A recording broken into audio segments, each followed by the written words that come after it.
itu sudah di luar tupoksi Bu sebetulnya. Bahkan kami tidak boleh sebetulnya ketika kami ngajuin anggaran ke Kementerian Keuangan untuk buka ruangan yang ibu-ibu suka, bapak-bapak suka datangin untuk tempat menerima kasus itu kami nggak bisa dapat anggarannya karena tidak ada di dalam tupoksi kami menerima pengaduan gitu. Sementara itu ruangan adalah ruangan pengaduan. Jadi 70% dari kasus yang kami terima itu sebenarnya kasus yang seharusnya tidak ke kami. Labor case yang harusnya ditangani oleh BNP 2 TKI. Nanti BNP 2 TKI karena tidak bisa melakukan penanganan itu karena kasusnya di luar, itu di-refer ke kami yang handle. Nah, nggak masalah, tetapi kami selalu berpikir sebisa kami bahwa udahlah rakyat itu nggak ngertinya cuma pemerintah.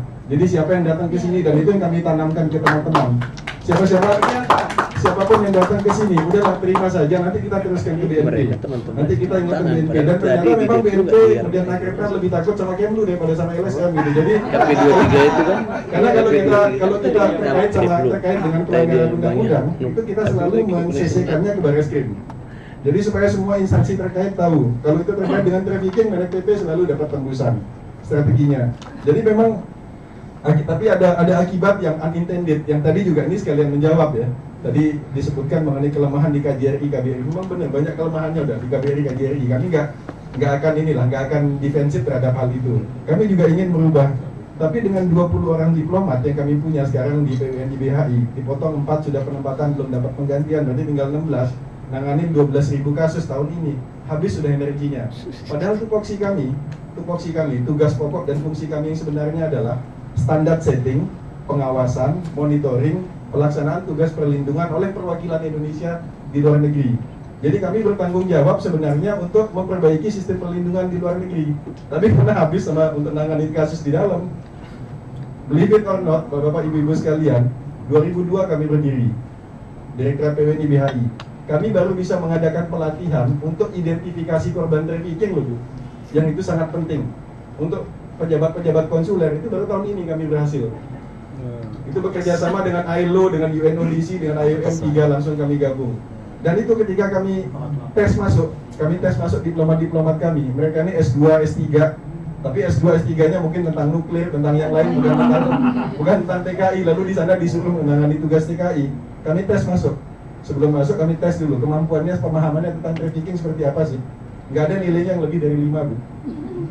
Ketika tes masuk, kami lakukan pelatihan 1 minggu, lulus semua rata-rata nilainya di atas 8.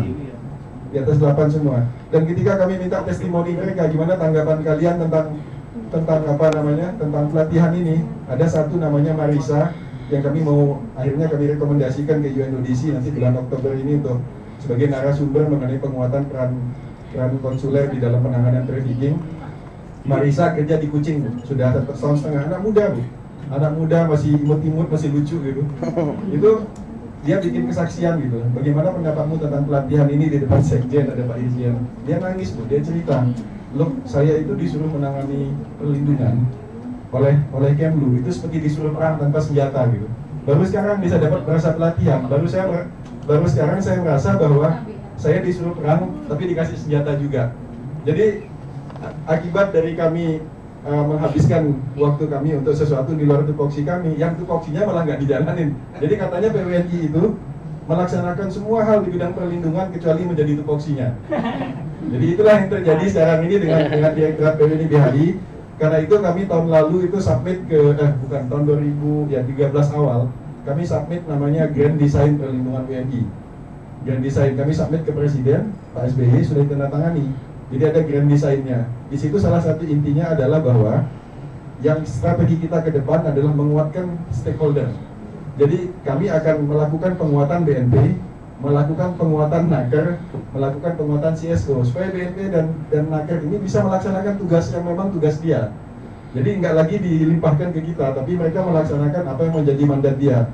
Salah satu strateginya adalah tahun ini kami melakukan pelatihan buat teman-teman BNP yang masih muda-muda Bu, yang baru direkrut setahun 2 tahun terakhir. Kami masukkan di pusdiklat kami latih bagaimana cara melakukan advokasi, bagaimana cara melakukan pembelaan di luar negeri. Kami kemudian dilatih bagaimana mengenai konvensi Wina, mengenai semua yang terkait negosiasi bilateral. Lalu mereka magang di direktorat kami nanti sebulan. Salah satu tujuannya, ada 2 tujuan. pertama ngasih mereka pemahaman supaya kita bisa bicara on the same page dengan mereka. Yang kedua, menularkan etos yang ada di Kemlu. Kami nggak bilang kami baik gitu, tapi ada perbedaan etos lah. Nah, ini etos ini kami tularkan sehingga mereka disconnected, terputus dari generasi di atas mereka yang sudah contaminated, banyak yang sudah contaminated itu gitu. Itu tujuannya sebenarnya, dan ternyata masih ada teman-teman di DNP yang mau bekerja sama untuk itu. Jadi kira-kira itu penjelasannya. Kalau mengenai kekurangan di PWNI, udahlah yang Bapak Ibu sebutkan itu baru sedikit, yang masih banyak kekurangan lain yang mungkin Bapak Ibu juga nggak tahu gitu. Nanti saya ceritakan gitu. Apalagi di perwakilan banyak sekali kekurangannya, tapi dengan ada komunikasi seperti ini kita dapat feedback. Sekarang kita buka pintu KJRI, walaupun bukanya masih kecil gitu ke teman-teman BRI SA misalnya. Silahkan kalau ada kritik, kalau nggak bisa masuk ke KJRI, masuknya lewat saya, nanti saya nyampaikan ke KJRI apa namanya komunikasi tersebut. Kira-kira seperti itu. Mudah-mudahan bermanfaat. Terima kasih. Terima kasih Pak Iqbal. Dan ini juga bukan sekedar sebagai apologi terhadap apa namanya kritik tadi ya. Artinya kalau memang ke depan ada pengalaman yang tidak menyenangkan, silahkan hubungan ke kita, karena yang di bawah itu kan staf-staf kita ya. Ada telepon Pak Iqbal, saya kira kita atau saya dengan teman-teman di sini ya. Silakan aja. Satu lagi Pak. Kita waktunya sudah habis. Kita coba terkait dengan, kita akan lanjutkan, dan di forum selanjutnya itu silakan, karena tetap sesinya untuk masukan kepada kita. Silakan kalau memang masih ada kritik terhadap Kemlu atau perwakilan, silakan. Terakhir saya mungkin ada kesimpulan, mohon singkat dari Ibu Yuni. Terima kasih. Untuk detail DIM itu Komnas Perempuan dan Komnas HAM duduk bersama.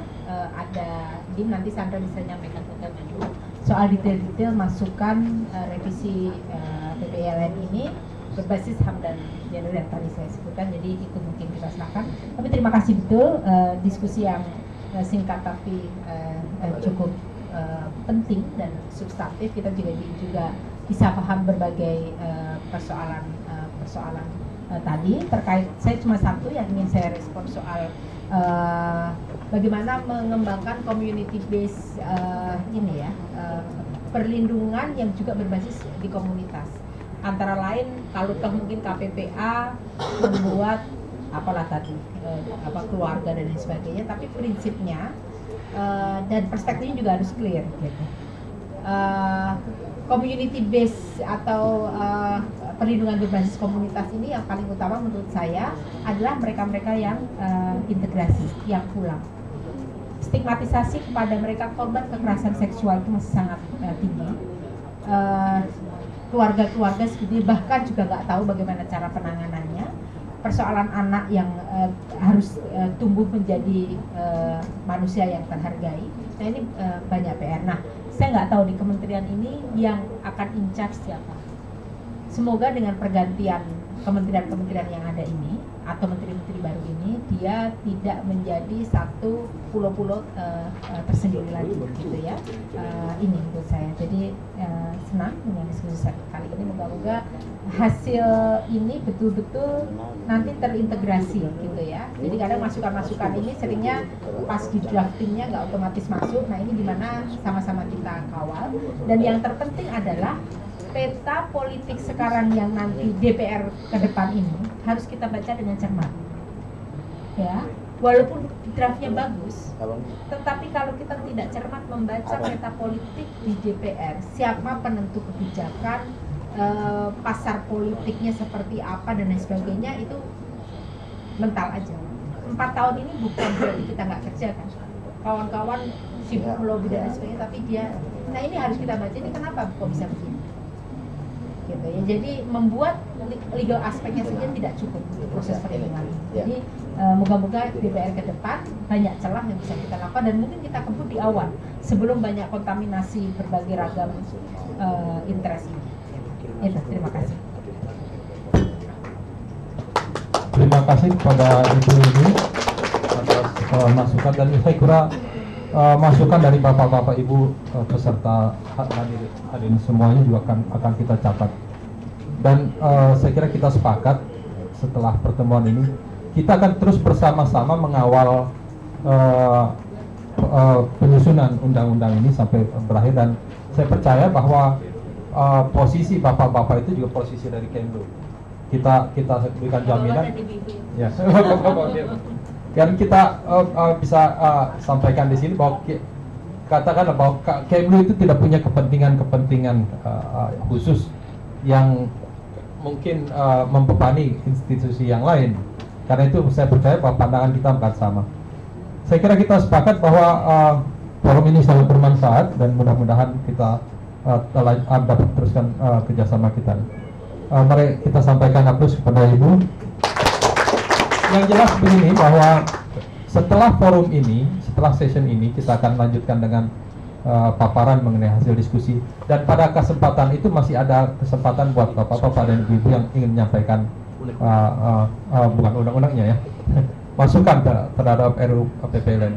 Dari saya sebagai moderator mengucapkan terima kasih atas kerjasama kita. Assalamualaikum warahmatullahi wabarakatuh.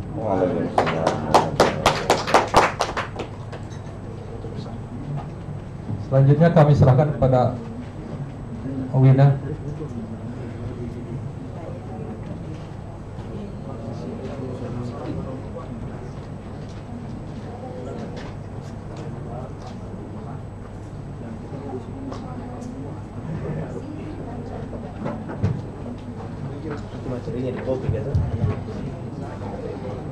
Terima kasih kepada